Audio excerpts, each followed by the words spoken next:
There has been several Mondays prior, but this, it was different. The morning dawned with grace. The day cascaded with elegance.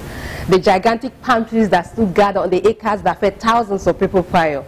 As though on cue, the wind began to sing from one high note to the next. And the leaf, every leaf clapped, just plain applause. The day I was born, it was a beautiful day. If years we are to have firstborns, it will be called a January. And if January decided to have a family, 15th won't be too far from it. To crown all the whole essence of me, the amazingness of my birth, two names were given to me. First, they gave me Oluchukwu, and then I was given Ihoma. The meaning of Oluchukwu is God's handiwork. It means I manifest His glory. And then, to take it further, they gave me Ihoma, which means God's favor. When you sit down to analyze the names and to mix them up properly, you get me. It doesn't get any better than that, does it? The moment my time ticked, the moment I was welcomed to this side of time, time became my companion. Toastmaster, fellow Toastmasters, guest, good afternoon. I'm here to tell you a bit about me, and it's called Icebreaker Speech. The moment my time ticked, I became a companion of time, and we soared together. My first stop was at my primary school graduation, where I had thought time left me alone, but it came to bid me well done for graduating from primary school, and from then on we soared together. I went on to junior secondary school. It was close home, it was the closest school home. And one thing I remember was the word self-actualization. It sounded very highfalutin. It made me have this feeling that I had become an adult, because, you know, for a little teenager to start showing self-actualization around, it was amazing for me. From then onwards, I went on to senior secondary school, of course. It's normal, the way things normally flow. In senior secondary school, one of the things I learned is how not to keep a love letter, because it made my mother give me the mother's speech. I don't know how many people have gotten mother's speech here before. I have gotten several. That's why I'm standing here today. She gave me the 2 a.m. wake up from sleep. I don't care if you're dreamland, wake up and face reality speech. And I'm glad I got it. From then onwards, I found that one of my passions, which is that of creative writing, it came out of my dislike for photocopy poetry.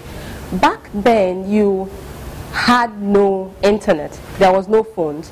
So if you want to say anything to anybody you like for a friend's birthday or anything, you have to look for a card that conveys your feeling, you know. So I had to go out of my way to look for plain cards and write my feelings for people. From there, I discovered I could actually put words together that made sense. And then I know we remember the Abacha junta. One time, I know people remember him for very bad things, but I remember him for something really good. He was the person that inspired me to birth my first long writing. I was able to put a poem together because I had to do something to express myself about how I felt about the system back then. And then I went on to yet another one, which is that of reading. It started in a very funny way. My brother asked me to read a portion in the newspapers. I thought he was trying to punish me for something, so I chose to read it just to get him off my back. And then I read that portion. You know, you don't read a portion in the newspapers because they will tell you to read the next page and the next page and you continue. So I read that. I read the next one and I continued to read until I discovered the Jife Achas, the African Writers Series, Chinua Achebe, Olawutimi. I discovered the West African verse where you have beautiful poems. I also discovered the forces and all the life. I continue reading, of course, till today I'm still reading, and I don't think I want to stop. And from then, this will not surprise you, I made another discovery. The very elements that made me welcome to this side of time, the nature, the skylines, you know, I can probably spend a lot of time watching the sun set or watching it dawn. The most beautiful sunset I've ever seen in Ibadan. If you get Ibadan, that gives you the best sunset ever in the whole world. And for sunrise, you have to visit my village for that. You have the most beautiful sunrise in my village. You should catch it. You have a huge beam of light, and then you have the palm tree standing in between. It doesn't get any better than that.